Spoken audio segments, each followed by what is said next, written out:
Now, this is going to be a very obvious video to many of you. You're going to say, Dave, I already know this. Well, maybe this isn't completely for you, but there are going to be people going through this that, believe me, are, just beginning this journey they're on, and they're just trying to find perspective, and they can go maybe a year or two without hearing this. And I just want to say it. Yes, psych meds can cause mental illness.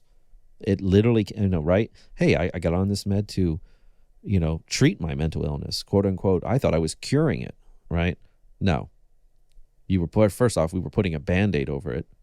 And secondly, unlike a Band-Aid, this Band-Aid, so to speak, can actually backfire and make you sick. But oftentimes the sickness goes under the radar. The mental illness goes under the radar. And it might just be a side effect. It might just be a symptom. But that symptom or that side effect festers like a tapeworm, and it keeps growing.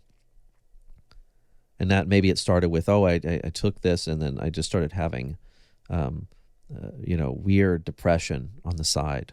But hey, I wasn't anxious anymore so much. I was tranquilized. I hear stories all the time where the doctors gave someone 2 milligrams or something crazy like that of Klonopin, let's say, right out the gate.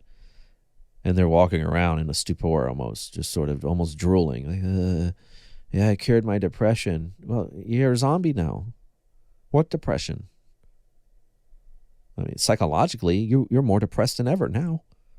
I mean, as far as physically depressed, what the word means to depress something, yeah, you're probably more depressed. And then what happens when that slowly grows? What happens when you have this weird side effect of anxiety? This happens with SSRIs all the time, where that helped the depression, but then someone has this weird anxiety, or they can't sleep. So that develops into insomnia. That develops into some acute anxiety state or agoraphobia. And they keep throwing meds. And at this point, we just go down this rabbit hole where they're just throwing everything. The doctors just start throwing everything at you. Let's try it's an anti-bipolar med. It's a anti-seizure med. It's a antipsychotic med. Anti. Let's just keep throwing things and see what happens. This is completely dysregulate your nervous system and see what happens. And then when you're falling apart and isn't working, we'll just blame you. Right? But most psych meds are really just a Band-Aid, and they can cause mental illness. So if you've been suspecting it, if you can look back when you started taking your meds and ask yourself, did anything else start to emerge shortly after? Did anything else start to happen? Some kind of symptom, some kind of illness, and did that grow? Because the doctors, they'll put it back on you. They'll make it sound like almost like it was a cancer. And you come to a doctor with a little tiny growth of a tumor. They hit you with chemotherapy, aka psych meds. And if the tumor keeps getting worse, or new tumors, so to speak, it manifests. Let's call them mental illnesses. They'll just say, "Oh, it wasn't the chemotherapy. This was already going to happen. Hey, just think if you didn't have the meds, how bad things would have been."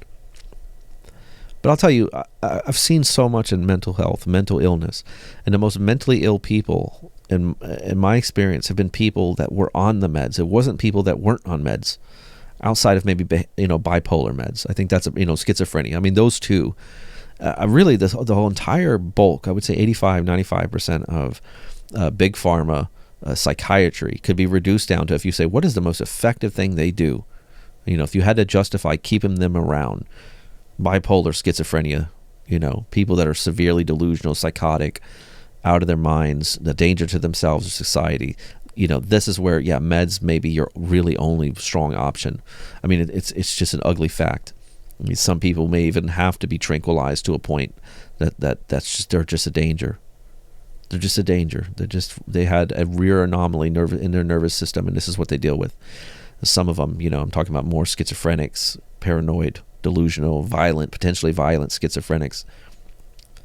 But the other huge portion of people, most psych meds are anti-anxiety meds and antidepressants. That makes up, it's completely reversed. It's like 85% of what they prescribe are those meds. And in those terms, unless you are just absolutely devastatedly suicidally depressed, treatment resistant to everything, and then you try meds as a last option, okay, right? But even when I see someone who has like really profound anxiety, most of them are not in therapy, and I really mean most of them are not in therapy. They've gone, oh, I went to a therapist a few times. Well, that's not how it works.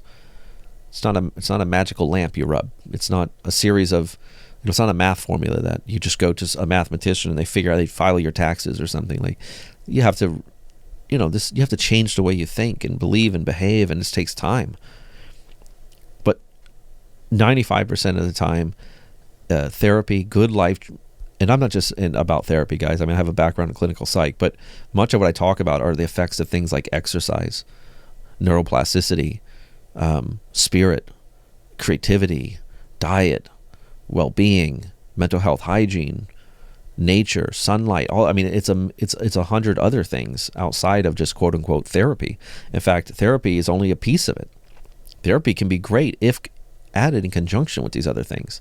And if you can't afford therapy, if you don't have resources to therapy, the good news is the conjunction of all these other things, which is what we've done for thousands of years, the bulk of what we know, that stuff can oftentimes carry you through whatever you're going through. Right? So if maybe you can't afford, let's say, therapy for your agoraphobia, but by you diet, you exercise, you force yourself out of your house, maybe even just around your yard to do work and get sunlight, and you adjust your diet, you're trying to be more social, you're diving deep into your faith, and you're trying to actualize your potential and to grow, you're learning new things. Like, if you just do all the other things, almost inevitably the agoraphobia will start to get better. You'll stumble upon things even by default that start to work for that. Right? Conversely, you could go to the best therapist, and he could try to do everything else. But if he can try to work, on your agoraphobia directly. But if everything else isn't there, if your diet, if everything else is, you're deconditioned and everything is going wrong in all these other areas that are pretty dynamic in your life, then it's an uphill battle, and therapy might not work, or therapy might not stick. You might beat the agoraphobia only to be back in it 6 months later. But psych meds can cause mental illness. That's the gist of this. And I think it's important to be aware of that. And I think it's important to start to address those mental illnesses, not just the psych meds. Of course, we're tapering off the meds. We're trying to, if you're hearing this, you've probably already figured this out, or you were ripped off one way or the other. But you're heading down the right path. So, from there, I say, guys, don't just treat this all like it's all a side effect of these meds. Don't just expect things to just go back to normal. They very well may. I'm not saying they won't, but I say use this as a moment to refine everything, learn everything you can about your mental health, and start hitting this from every angle. Right? So that way, when you come off these meds, when you're on the other side of it, you can ensure that you're going to make it, because look at all these other things I'm doing.